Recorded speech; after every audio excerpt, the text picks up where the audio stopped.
Former President Donald Trump has canceled his promised news conference where he planned to exonerate himself by showing evidence of election fraud. Trump claimed he made his decision after his lawyers advised him to release a short statement instead. The statement read, "I believe irrefutable and overwhelming evidence of election fraud and irregularities in formal legal filings as we fight to dismiss this disgraceful indictment.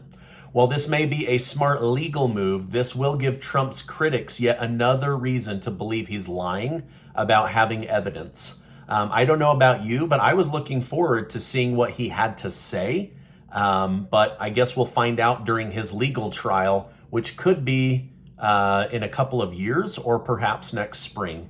Now, Trump's January 6th trial may actually have a decent chance of being pushed back a couple years. Trump's lawyers filed a motion arguing they need extra time to prepare for trial because the government turned over 11.5 million pages of data that is not properly organized. Wow. Who's going to read 11 million pages? Now, due to the unfathomable amount of data, which totals 8.5 terabytes, Trump's team has requested a start date of April 2026. In their motion, they stated the government's objective is clear: to deny President Trump and his counsel a fair ability to prepare for trial. The court should deny the government's request. Representative James Comer has responded to Democrat officials who continue to claim that there is no evidence connecting Joe Biden to his son's business dealings.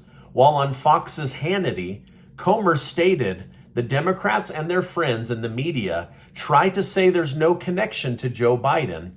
Every day there's more connections, and I think these emails today are consistent with the timeline that shows exactly what the real quid pro quo was in Ukraine. It was Joe Biden, not Donald Trump. To provide context, Comer alluded to the incident wherein Biden facilitated the removal of the Ukrainian prosecutor scrutinizing Burisma Energy, thereby enabling his son, Hunter Biden, a member on Burisma's board, where he earned $80,000 a month. Now remember, Donald Trump was impeached for asking Zelenskyy to investigate if this was true. Now we know it's true, and they're saying Joe Biden had nothing to do with this. As the investigation into the Maui wildfires continue, County Mayor Richard Bison has resigned after receiving backlash for not sounding emergency sirens. Bison defended his decision, stating the public is trained to seek higher ground in the event that the sirens were sounded. Had we sounded the sirens that night, we were afraid that people would have gone mountainside. And if that was the case, they would have gone into the fire. They would have seen a fire coming at them and known not to run into a fire. Now, while this sentiment is understandable, messages via phone and television weren't enough. Due to the outages in the area, many residents got no alert. They didn't even know the town was having a 2,000 plus degree fire coming their way. Now, overall, the situation is an example of bad preparation and decision making on behalf of the state government. Videos have gone viral showing the nightlife in Ukraine during the war. In the video, many people can be seen drinking and partying, which gives the appearance that the war is not as bad as the media would have you believe. Now, President Zelenskyy released a statement calling for the people to halt the partying, which read, "Everyone is at war. Ukraine is at war. And those who are not fighting on the front line must help the fight.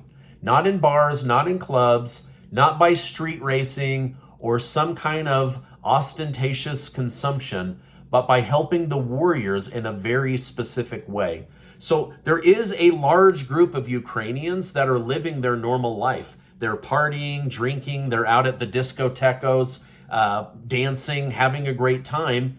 Meanwhile, there are people being grabbed off the street and forced into military service that are dead within a couple of days. I mean, it's just a really drastic division between the different lifestyles going on in the country. Now, Volodymyr Zelenskyy may want to eat his words because Ukraine may have a real reason to party. Dutch Defense Minister Kaja Ollongren has claimed that America has given the Netherlands approval to deliver F-16 fighter jets to Ukraine. Just yesterday, I reported that Ukraine was complaining they wouldn't get fighter jets for a long time, so I guess these public complaints have finally paid off. Now, following the news, a member from Zelensky's office released a statement which read, "We need F-16s, and I am grateful for our allies for their decision to work in this direction, including training our pilots." Now, many believe in Ukraine and in the United States that these fighter jets aren't going to make much of a difference because warfare has changed. But I'm sure that this is a huge morale boost to feel like they're being supported and trained and given tools to fight on behalf of their lives and their country. Now, despite this massive new win for Ukraine, Belarus declared that Russia has already achieved their main objective in the war.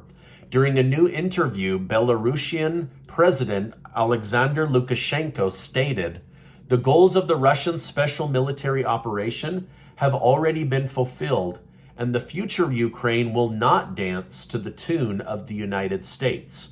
Lukashenko clarified what he meant, stating, "Ukraine will never be as aggressive towards Russia after the end of this war as it was before the war. Ukraine will be different."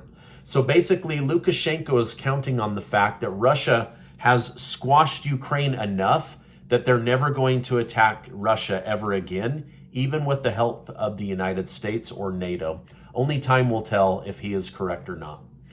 China has responded to Biden's decision to hold a meeting with South Korea and Japan in an effort to strengthen their alliance. China's foreign ministry spokesman Wang Wenbin warned that attempts to form various exclusion groups and cliques and to bring bloc confrontation into the Asia-Pacific region are unpopular and will definitely spark vigilance and opposition in the countries of the region.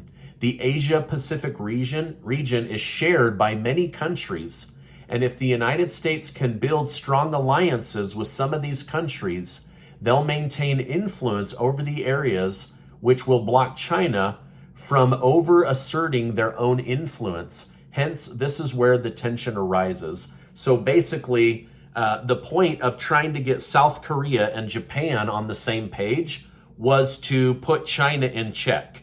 China's already feeling the threat and nothing's happened, and they're saying, whoa, if you're going to try to control our neighbors, this is going to escalate tensions, not de-escalate tensions. But I believe this is exactly what the United States wants. They want China to feel on the defense that they are second place, that the United States is definitely still in control, and that they have the loyalty of China's neighbors.